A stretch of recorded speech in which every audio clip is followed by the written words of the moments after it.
Tại muốn cho ban tại đâu mà sập sập lên fake đây này bạn sập bắt rồi.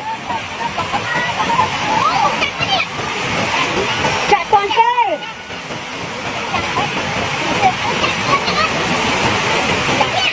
Chạy toàn bạn đây. Chạy toàn xe, chạy tay đồng đơn lắm ơi. Là hiền cháu. Rồi bạn ban đi.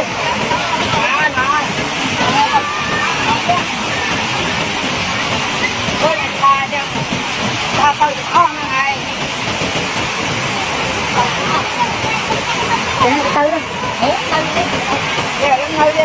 tới đây thành ta rồi để ở trong này có tự đặt thôi ba đặt cái đấy thôi ba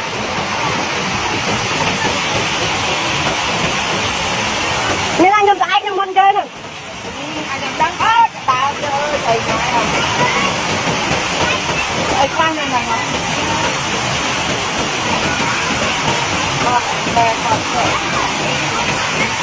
một khó tao rạng lên mình tích cái bố tao ăn đi tao ăn tích nhau ai được con đấy đâu mau phút mình tên này ăn đây đi tao nhổ tiền cái gì thì mình con nó thả bạc con nữa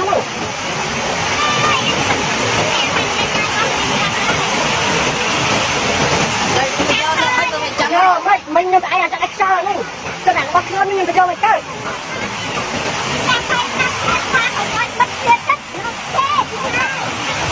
một bạn nó là mê khung nó là mê khung bắt lên ba cái tay kia mê má bắt thôi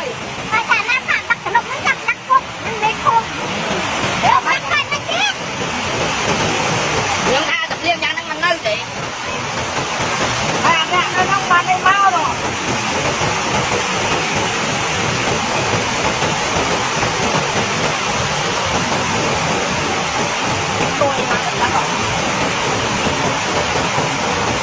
không có ai sao đâu ấy. Tôi thả lên tôi phải rồi. Từ lâu rồi. Quay ra lâu rồi. Quay ra rồi. Đeo lên chơi chơi bay rồi.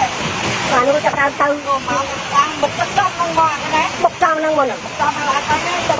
Chứ mình là to à, cái à nó mình cái chân cái đá đó ai là luôn một cây mai đấy. Cái này sâu mơ. Dân sâu mơ tôi bị theo. Nó ớt giận lên. Liền nó lại luôn một cây mai đó.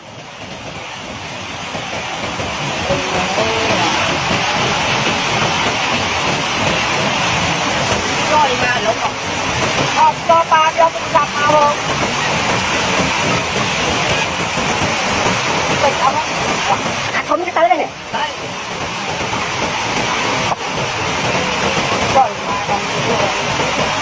bảo đó bảo còn này không cho lúc đó nè bạn tập đi sao mơ này không gần mà đó này một tàu một kia là đàn tư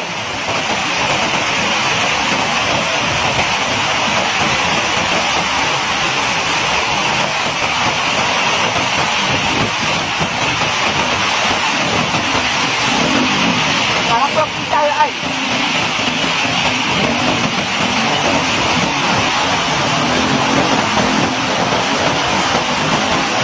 ra nó ban ai bây giờ rồi bạn đi không tính lên ai này tôi nói một bạn thôi